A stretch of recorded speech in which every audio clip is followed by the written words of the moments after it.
Good morning, students.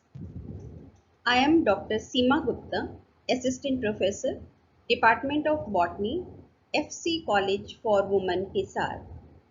Today, we will learn about plant movements and the subtopic of this, that is the movement of locomotion, will be discussed in this lecture.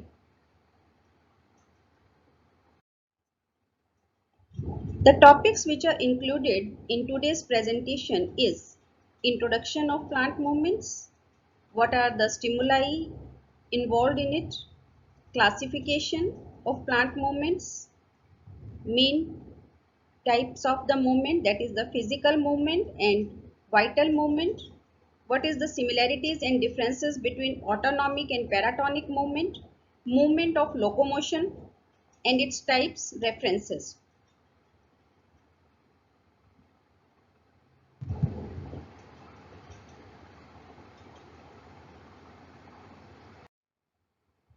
What is plant movement?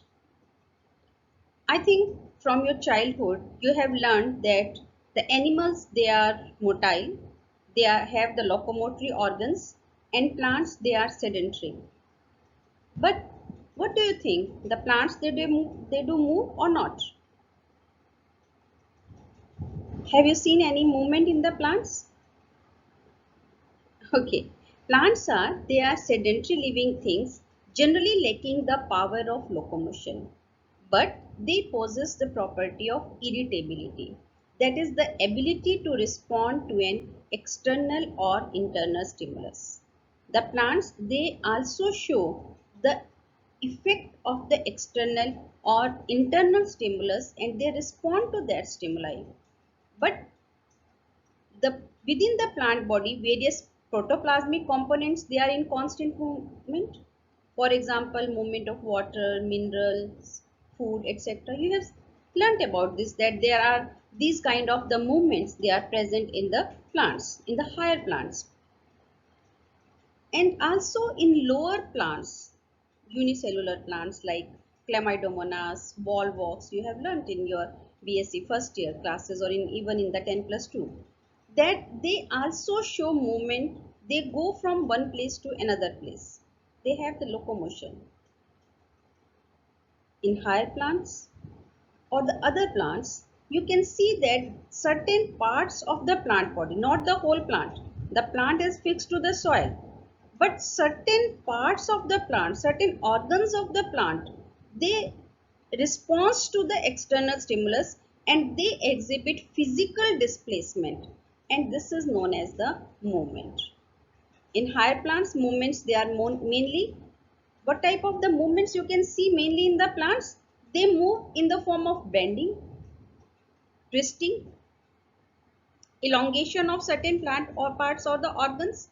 This causes some kind of movements in plants, which is generally a very slow movement. But if I say about the lower unicellular plants like Chlamydomonas, there are flagella, they are present, and the movement is fast in those cases. But in higher plants, such kind of movements like bending, twisting, they are slow movement and often escapes notice by the human eyes. Such plant movements, you cannot see it generally because they take time. So one movement is started in the morning and you can see that in the evening. And if it is related to growth, it may take few days. So the movement is slow. You cannot notice it by your eyes. Such plant movements, they can be demonstrated by called time-lapse motion picture photography, by observing the plants at intervals of several hours and changes in the position of the plant organs. So with the passage of time, with the time intervals, these plants, they show some movement, and with this instrument, time-lapse motion picture photography, you can see that the plants, they also exhibit the movements. Now, why the plants, they have to show the irritability or the movement? This is because of the stimulus. Any change in the external or internal environment, which produces an appreciable effect or change in the plant, bringing about a visible reaction or response is known as a stimulus. So what is stimulus? This is the external or internal factors responsible for the response of the plant. So because of this stimulus, the plants, they exhibit the response, and that response is actually the movement.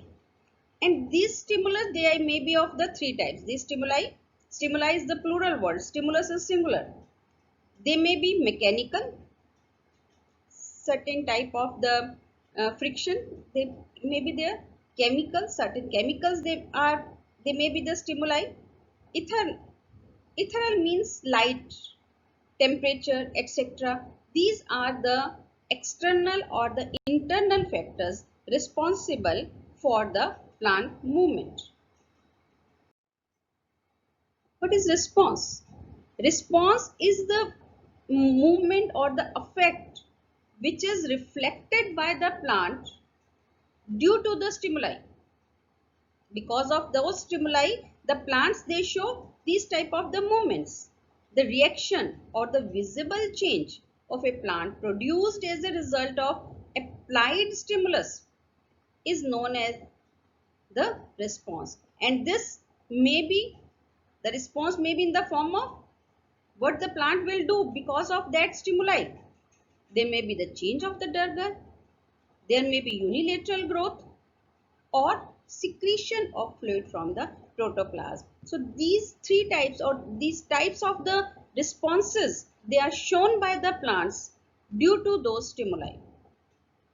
And this ability of the plant to show a response due to stimulus is known as the irritability. So what is irritability? This is the power to produce a response. Power to response due to stimulus is irritability. The reason of a plant the plant part which perceives the stimulus. It is not that the whole of the plant is having the stimulus, is perceiving the stimulus. There are certain specific reasons which are responsible, which takes the stimulus, and these are reasons which takes the stimulus. It may be stem, it may be leaf, it may be root, it may be flower. Any plant organ which perceives is known as the perceptive reason.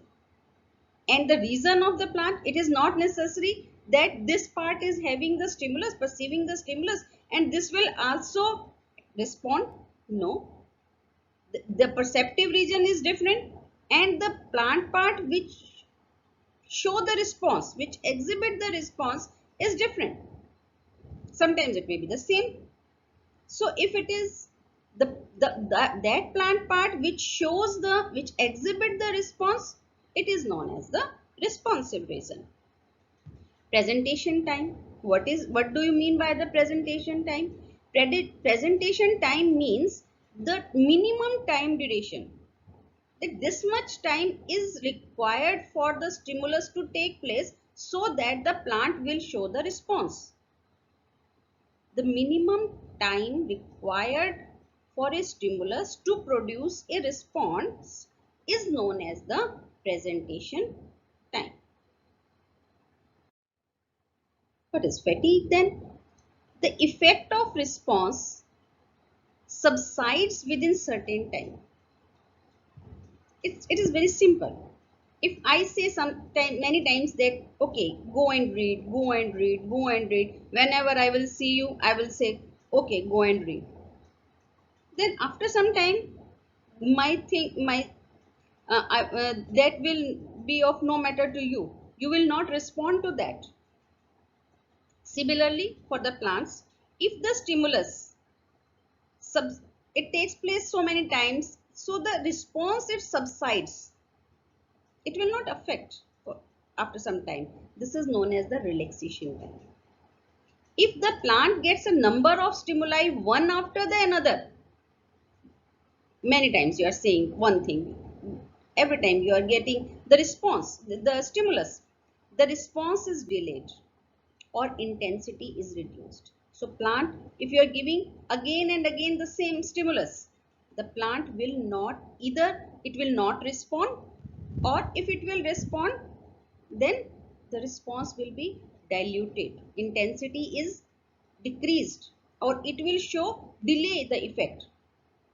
This is because the plant is at fatigue, tired, thak gaya hai. If the plant does not respond to stimulus, very rough students, very tough students, I can say, sometimes they don't respond at all. So if the plant also, they do not respond to stimulus, this is extreme state of fatigue, and this extreme state of fatigue, it is known as the tetanus. What is this? Tetanus.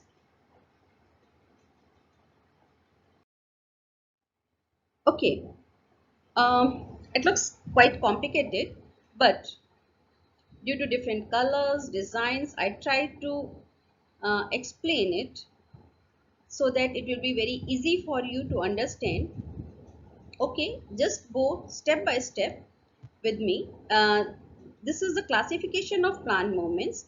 Firstly, the plants, they are classified into two parts: physical movement and the vital movement. Physical, no living tissues are involved, just the physical method, absorption due to the more water or less water, these physical parameters they are involved. But if the vital means the living organism, living cells, parts, they are involved and the movement is there, this is the vital movement. Physical movement, they are further of two types: xerocracy, hydrocracy. I will explain it later. And then these vital movements, they are further classified into two types: movement of locomotion and the movements of curvature. Movements of locomotion means the plant, it moves from one place to another place. Proper motion, locomotion, as the animals they do. It may be of two types: autonomic and paratonic. Similarly, movements of curvature. This curvature, as it shows that the plant, it shows the bending. It is not that the plant is going from one place to another place. It is fixed. But certain plants, they show bending, unilateral growth. These effects, they are covered under the movements of curvature. They are also further of two types: growth movements, variation movements.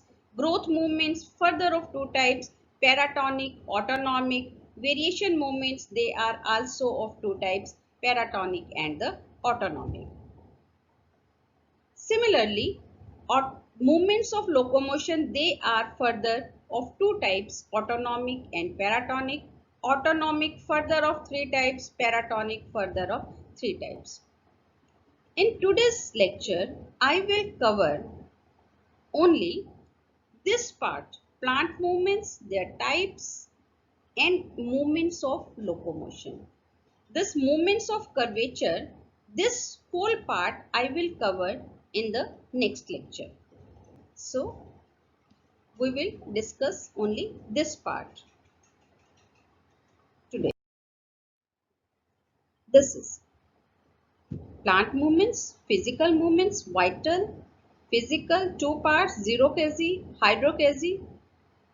Vital movement, I took only the movements of locomotion for today's lecture. And these movements of locomotion, they are further of two types: autonomic and paratonic. They are also known as tactic movements, paratonic movements there.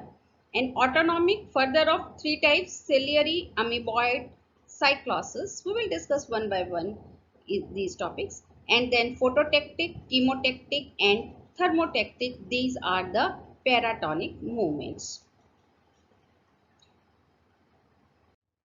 This is the physical movement, or we can also say that it is the hygroscopic movements. Very beautiful pictures are there. These movements are found only in the dead parts of the plants. I already told you that the movements, they are of two types on the basis of the dead or the living parts involved. Here in this case, in the physical or the hygroscopic movements, The movements are found in the dead parts of the plants. Look, the dead parts, they also move. And these movements, they are known as they are hygroscopic in nature. That is why it is known as the hygroscopic movement. What is hygroscopic? That they lose or they gain water from the atmosphere. So they are further of two types. Xerocase, xerophytes, you must have heard the name xerophytes. Those where the water is not present, those plants, they are known as the xerophytes. They grow under adverse conditions, in the lack of water conditions. So xerocase, the word is derived from there. During dry weather, the thick walls, this is xerocase. During dry weather, the thick wall of fruits and seeds, they lose water. Due to contraction of thick wall, they rupture at the line of dehiscence. So this is the line of dehiscence. This fruit, it ruptures. You can see the seeds here. So this is the example of xerocase. Hydrocase, have you seen this before? I think you have seen. Okay. Those structures which are made of hydrophilic substances. Hydro means water, philic means loving. Those who love water. That means that those organs, those parts which absorb water. They are made of hydrophilic substances. They swell due to imbibition and peristome teeth in moss, Funaria capsule. Remember? Okay. This swell due to imbibition, for example, peristome teeth in moss and elaters in equisetum. These parts, peristome or elaters, they are hydrophilic, made up of the hydrophilic substances. They absorb water and then they expand. And due to absorption of water, these parts, they show the movements. So this is the hydrocase and this is a part of the physical movement or the hygroscopic movement. Now we are coming to the vital movement. So in the vital movement, the living parts, they are involved. Plant movement due to the activity of the living structures. This is important. They are called the vital movements. Vital movements are those which are exhibited by the living cells or the plants or the organs. Cells, plants or organs, and they are always related to the irritability of the protoplasm. So responses by the protoplasm. The plants which are fixed in the soil, they show bending or the curvature movements. Here again you have seen in the flow chart before as well, the vital movements, they are also of two types. Those which are fixed, they will show the movement of curvature, and those plants which can move, or the plants or the organs or the cells which can show, or the protoplasm which can show the movement from one place to another, they are covered under this movement of locomotion, and we will discuss this topic in detail. Okay, what is movement of locomotion? Those movements in which whole of the plant body or the cell, complete plant body, maybe only the cell or the cytoplasm, moves from one place to another. They are moving, not fixed. They are moving from one place to another. This is known as the movement of locomotion. These movements may be spontaneously or in response to an certain external stimulus and is called autonomic and paratonic movements. And so further, the movement of locomotion, it is of two types. Autonomic movement of locomotion, stimulus is internal. Paratonic movement of locomotion, it means the movement is external, is due to the external stimulus. Because the movement, the two topics, they are movement of locomotion and movement of curvature. This we will study in detail in the next lecture. What is this actually? In higher plants, the plants are fixed and they show the curvature type of the movements. They are further of two types: variation movements, growth movements. And variation movements, the curvature of bending is temporary. In this, the curvature is there, movement is there, but this movement is generally temporary. And growth, because growth is the irreversible process. Irreversible means once the growth is done, it cannot be reverted back. If we are grown, we will not be the child again. So the growth is permanent. So if the difference between the two, both are the curvature movements, but the difference is this is temporary and this is permanent change.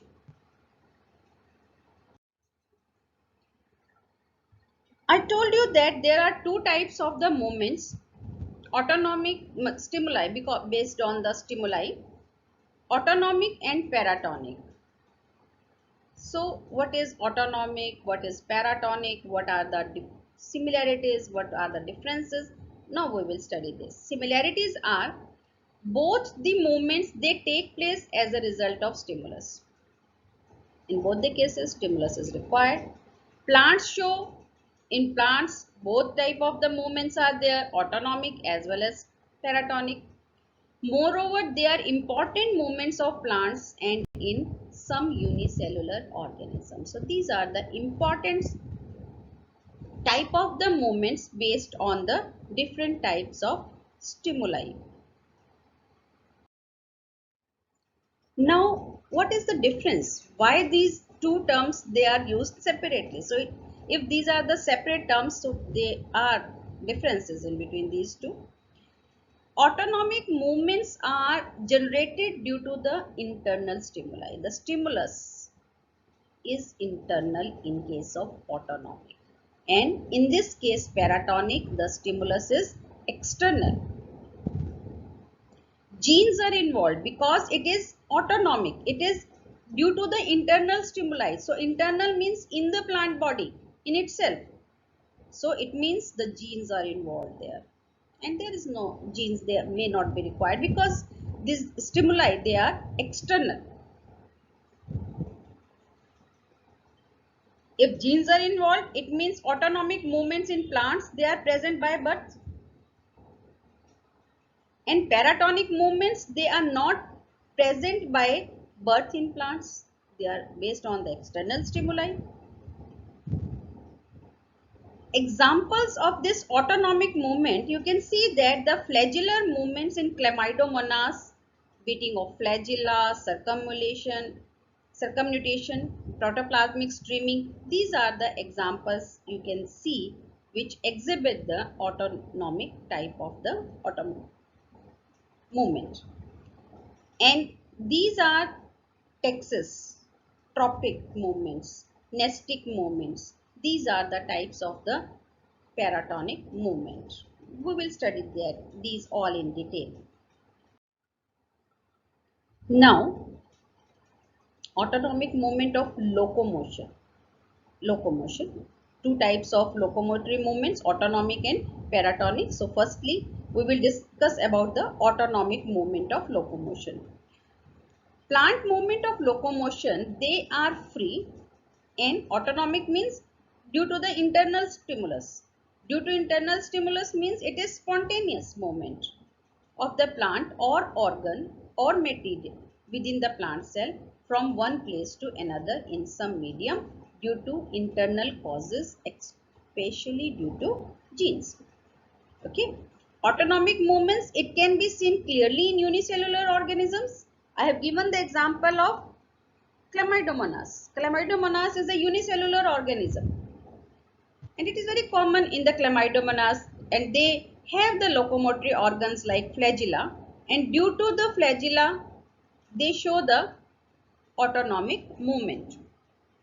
Other example of autonomic movements are beating of cilia and flagella, protoplasmic streaming, circumnutation, and movement of chromosomes during nuclear division. These are the examples. You can see, you have seen these things, chromosomes movement during nuclear division. So this is also the movement which are exhibited by the plants due to the internal stimulus. These autonomic locomotory movements, they are further of three types: ciliary, amoeboid and cyclosis. We will discuss these. So what is ciliary movement? Such type of movement take place due to the presence of cilia or the flagella, unicellular, multicellular algal plants, flagellated bacteria, flagellated ciliated reproductive cells like zoospores. You must have heard these words: zoospores, enterozoites, and lower plants. They move by means of cilia or flagella.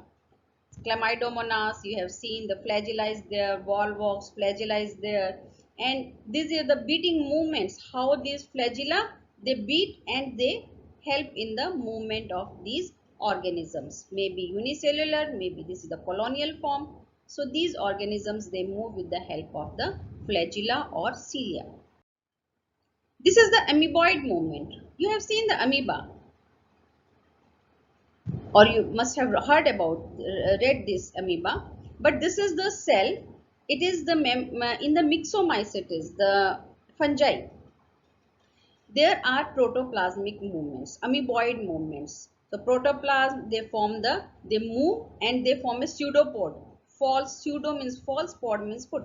The false foot like structure is formed in the myxomycetes, and this type of the movement is known as the amoeboid movement. Cyclosis. Cyclosis is the protoplasm. You have seen that protoplasm, which shows the regular movement. It is not a static structure. It is not a static fluid. They constantly this move, and this is known as the cyclosis. And this cytoplasmic, this is also known as the cytoplasmic streaming, and it is controlled by low temperature and absence of oxygen. Whereas this cytoplasmic streaming, it is accelerated, it is increased because of the increase in temperature and light. So these are the factors which are responsible for the cyclosis, for the movement or the cytoplasmic streaming inside the cell. And these are also of two types. One is rotation and another is circulation. You can see here it is the rotation. A pattern is there, clockwise or anti-clockwise. But in circulation, when the protoplasm, it moves randomly. Here also it is moving like this, here it is like this, this. So it is showing random movement. This random movement is known as the circulation, while if it is in a regular pattern, maybe clockwise or anti-clockwise, this is known as the rotation. Now we are coming to the paratonic movement of locomotion. Paratonic means due to the movement of locomotion, means the plant, organ or the cell, it is moving from one place to another, but due to the external stimulus. So paratonic movements, they are also known as the tactic movements, and these responses, these movements, they are exhibited by the plants due to unidirectional, this is important, due to unidirectional external stimuli such as sunlight, gravity, water, chemicals, temperature and turgor. Because of this, these plants or the cells or the organisms, they show the movement. They are also called as the taxis. Depending upon the nature of stimuli, what type of the stimulus they are getting, on the basis of that, movement is also of different types, like phototactic movement, chemotactic movement and the thermotactic movement. We will discuss it. What is phototactic movement? Photo means light, tactic means direction to that side of movement. And this phototactic movement, the movement may be exhibited by the plant or the organ or the cell, maybe towards light or maybe away from light. Okay, the movement of the plant towards source of light is known as phototactic. You have seen this is phototactic, maybe going away from towards light or going away from light. This movement is seen in zoospores, in gametes. They have the light sensitive eye spot. So this red spot, this is the eye or the eye spot. It may be positive movement, negative, and movement is because of the presence of these locomotory organs, that is the flagella or the cilia. Phototaxis is also exhibited by the chloroplasts of green plants. The higher plants, they also show phototaxis, and this is by the chloroplast. The chloroplast, they move towards light, where the intensity of the light is more, the direction of the light, they move towards the source of light. And there is the intracellular, within the cell, intra means within the cell, there is distribution of chloroplast according to the direction and the intensity of light. The flagellar activity utilizes ATP due to the movement of, for the movement of activity, this flagella, the ATP is required. So phototactic movements, they are active movements because the energy in the form of ATP is involved. Chemotactic, the movement because of the chemicals. You have seen that the antherozoids, they move to, this is the archegonia. This is the archegonia. You have heard in the bryophytes that the antherozoids, they move towards the archegonia because of certain chemicals which are released by the archegonia. And these are the organic substances like sugar, malic acid. And so the antherozoids, the male gametes, they are moving towards the female organ because of this is the movement.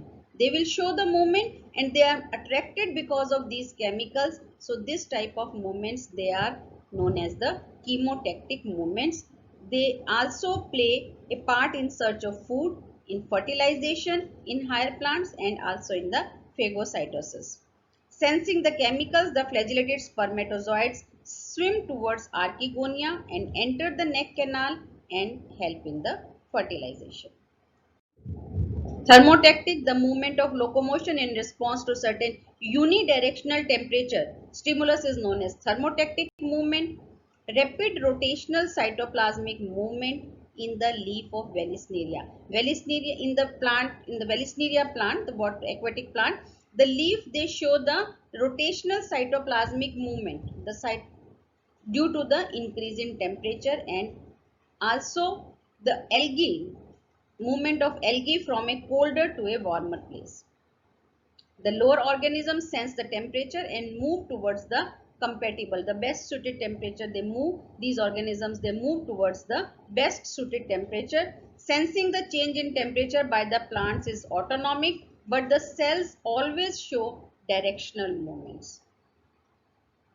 Chlamydomonas, they move from cold water to warm water. So this movement is thermotactic. These are the references. I have taken the information or the images to prepare the presentation. Thank you. Thank you so much.